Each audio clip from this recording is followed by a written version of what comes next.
Today we are making red ricotta salsa, and given how spicy hot these ricottas are, we're going to do this outside so Kelly doesn't choke.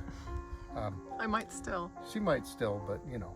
So I have here about a pound of tomatoes, just roughly chopped up.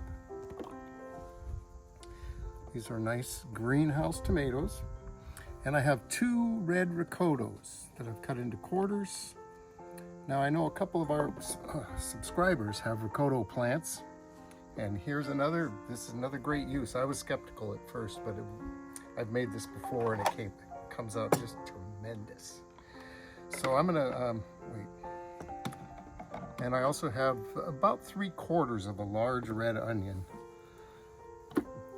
and it just looked like the whole onion was gonna be too much, so we'll use that for something else. And I'm going to soup this up a little bit here.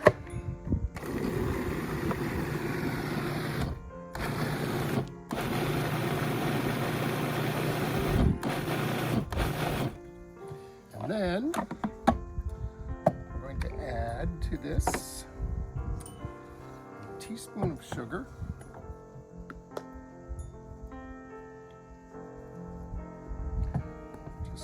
Just a little bit of sugar just really helps with these spicy salsas.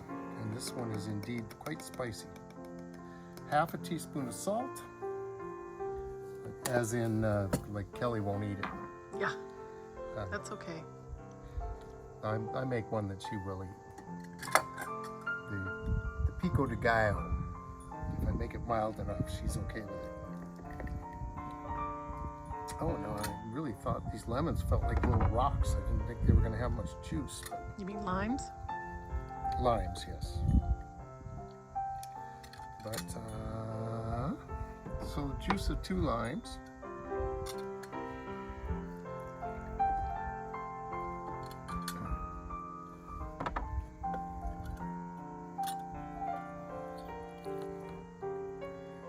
One tablespoon of red wine vinegar.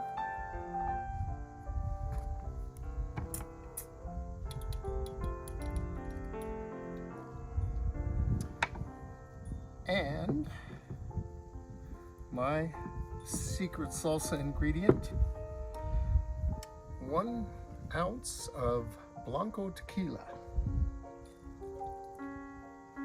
Doesn't need to be anything terribly fancy, but you know, you want a good tequila that doesn't taste just like vanilla and sugar. And then this is a 1/2 cup of packed cilantro leaves. And the cilantro leaves really help counteract the heat of those ricottas a little bit. But I like a good hot salsa, so that's what I'm going for here.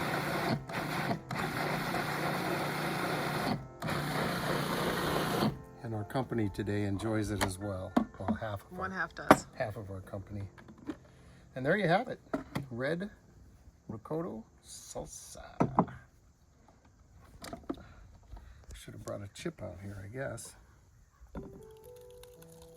Use a spoon. Ooh. Look at that. Good job. Good estimation. That just fills up the bowl now, doesn't it?